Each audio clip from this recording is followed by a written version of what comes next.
우리가 한 마음과 한 뜻이 되어 모든 물건을 서로 통용하고 자기 재물을 조금이라도 자기 것이라 하는 이가 하나도 없더라. 사도들이 큰 권능으로 주 예수의 부활을 증언하니 우리가 큰 은혜를 받아 그 중에 가난한 사람이 없으니 이는 밭과 집이 있는 자는 팔아 그 판 것의 값을 가져다가 사도들의 발 앞에 두매 그들이 각 사람의 필요를 따라 나누어 줌이라. 구브로에서 난 레위족 사람이 있으니 이름은 요셉이라. 사도들이 일컬어 바나바라 하니 그가 밭이 있음에 팔아 그 값을 가지고 사도들의 발 앞에 두니라. 아멘.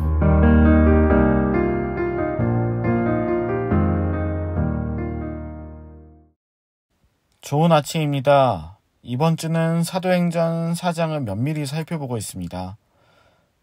자, 이번 주 본문을 돌아보겠습니다. 베드로와 요한은 복음을 전하며 처음으로 핍박을 당하였습니다. 이것은 그들이 그동안 2장과 3장에서 맞이했던 상황과는 달랐죠. 그럼에도 그들은 동일하게 복음을 전하였습니다. 그들이 이럴 수 있었던 것은 코람데오, 하나님 앞에서 있다는 것을 믿고 있었기 때문입니다. 감옥에 갇혔다가 돌아온 베드로와 요한을 보고 초대교회는 한 가지 행동을 결심하였습니다. 그것은 기도였습니다. 모든 만물을 지으시고 운영하시는 하나님에 대한 믿음을 고백하였고 공동체원들을 위한 기도도 하였습니다. 그 결과 그들은 성령의 도우심으로 담대히 복음을 전할 수 있었습니다.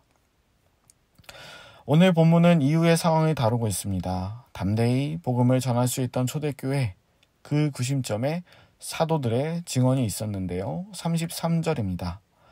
사도들이 큰 권능으로 주 예수의 부활을 증언하니 무리가 큰 은혜를 받아.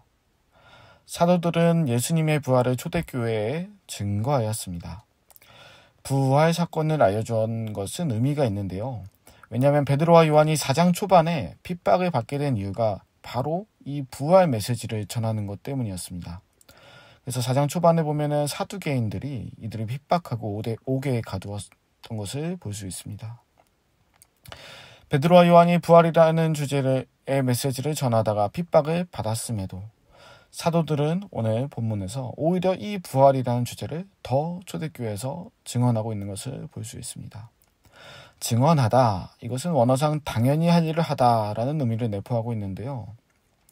보통 사람들은 껄끄러우며 누구랑 얘기하다가 껄끄러운 주제가 나오면 안 하기 마련인데 베드로와 요한은 부활 메시지를 전하다가 핍박을 받았음에도 오히려 이들을 맞이한 사도들은 초대교회 내에서 부활 메시지를 강조하였습니다. 그리고 33절 후반부를 보면 초대교회 성도들은 이 메시지를 들으면서 큰 은혜를 받았다고 합니다. 담대하게 하나님 앞에서 복음을 전한 베드로와 요한, 이제 그 담대함이 초대교회 내에 전달되는 것을 보여주지요. 자, 우리가 가지고 있는 복음은 세상 사람들로부터 미움을 받고 이해받지 못하는 메시지들도 있습니다. 왜 꼭 예수만 믿어야 되나요? 왜 죽은 데의 세계를 함부로 결정짓나요? 그러나 우리는 이 메시지들을 믿습니다. 우리는 성경에서 말하는 이 말씀들을 믿어요. 세상이 이런 메시지를 무시하고 현대사회에서 더 이상 이런 주제들은 터무니없는 것처럼 여겨질지라도 우리는 담대히 믿음으로 한결같이 이 말씀을 믿고 이 말씀을 가르치고 전합니다. 네, 그래서 우리도 이 말씀이 전해지고 가르쳐질 때 분명 우리 공동체 내에도 초대교회 사람들이 그랬던 것처럼 큰 은혜의 물결이 흐르게 될 것이라 믿습니다. 자, 그리고 이러한 은혜의 물결은 초대교회 성도들의 생활에도 영향을 미쳤습니다. 이는 32절을 보면 나와 있는데요. 요약하면은 자기의 재산을 자신의 것으로 여기지 않고 공동체 내에서 나누었다는 것입니다. 그리고 그 결과 34절, 공동체 내 가난한 자가 없게 되었다고 합니다. 자, 이 말씀을 오해해서 가지고 있는 모든 재산을 교회에 내놓으신다거나 무리해서 연끌까지 하셔서 재산을 다 끌어모아서 공동체 내에 주시라, 이건 아닙니다. 자, 여기서의 정신이 중요한데요. 먼저 첫째는 32절에 있습니다. 이 초대교회 성도들은 자신의 재물을 자기 것이라 여기지 않았습니다. 자, 우리는 우리가 가진 재산, 우리가 가진 시간, 우리의 마음, 그리고 많은 유형 혹은 무형의 자산들을 자신의 것으로 여길 때가 많죠. 그러나 사실 이거는 하나님께서 맡겨주신 겁니다. 하나님께서 맡겨주셨다는 것을 기억하고 맡겨주신 분을 위해 값지게 사용하는 것이 중요합니다. 자, 둘째는 34절인데요. 우리는 공동체 내에서 가난한 자들을 돌봐야 합니다. 네, 단순히 물질이 없는 사람을 돕는 것뿐만이 아니라요. 연약한 이들을, 마음이 가난하고 정신이 가난하고 심적으로 가난한 이들을 돌봐야 합니다. 관계에서의 결핍을 느끼는 사람, 스스로에 대한 자신감이 결핍이 된 사람, 심리적으로 영적으로 결핍이 된 사람, 부족한 이들을 보고 피하기보다는 그들을 돌봐주는 우리가 되어야 합니다. 초대교회 사람들은 재산을 팔고 그것을 가져다가 라는 이 본문에 나오는 팔아, 가져다가라는 동사가 있는데요. 이건 모두 문법상 진행적인 의미를 가지고 있습니다. 한 번만 한 게 아니에요. 한 번만 도와주지 않고 꾸준히 가난한 이들을 위해 관심을 갖고 자신의 것들을 팔아서 헌신했던 겁니다. 그래서 당시 문헌에 따르면 초대교회는 인근의 가난한 자 약 2만 명의 사람들을 부양했다고 해요.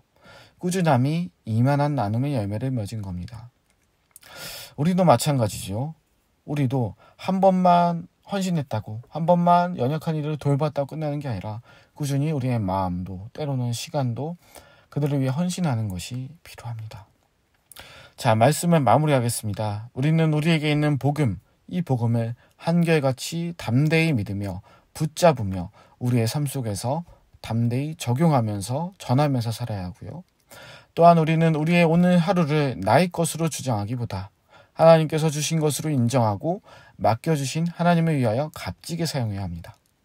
그리고 무엇보다 우리는 모두 예수 그리스도 안에 사랑의 빚진 자들임을 잊지 말고 우리 공동체의 연약한 이들을 위하여 마음과 시간을 쏟고 기도하고 꾸준히 관심을 가져야 될 것입니다. 그런 가운데 우리 공동체가 더 풍성해질 줄로 믿습니다. 기도하시겠습니다. 하나님 아버지, 오늘은 초대교회 성도들의 삶의 모습에 대해서 먼저 살펴보았습니다. 그 전에 먼저 사도들은 자신들과 같은 사도인 베드로와 요한이 부활 메시지를 전하다가 핍박을 당하였음에도 굽히지 않고 오히려 담대히 부활적 메시지를 담은 복음을 알려주고 가르쳤습니다. 그 가운데 많은 성도들은 더 큰 은혜를 누릴 수 있었습니다. 하나님, 우리에게 있는 이 복음이, 우리에게 때로는 세상으로부터 이해도 되지 않는 이 복음이 우리를 살리고 우리에게 더 큰 은혜의 물길을 열어줄 줄로 믿습니다. 하나님, 초대교회 사람들은 또한 자신의 것들을 자신의 것을 여기지 않고 하나님이 주신 것을 여기며 공동체 내 가난한 자들을 돌봤습니다. 하나님, 우리에게 있는 시간, 우리를 위한 기도 제목, 우리를 위한 신앙적 몸부림조차도 하나님 우리의 것으로만 사용하지 않기 원합니다. 연약한 이들을 위해 기도할 수 있는 우리가 되기 원합니다. 연약한 이들을 돌보고 관심을 갖는데 우리의 마음을 쏟기를 원합니다. 우리가 이렇게 돌봐주면서 우리 가운데 심적으로 마음적으로 가난한 자가 없고 정말 함께 하나님 앞에서 평안 가운데 나갈 수 있도록 이 공동체를 인도하여 주시옵소서. 감사드리오며 예수님의 이름으로 기도드립니다. 아멘.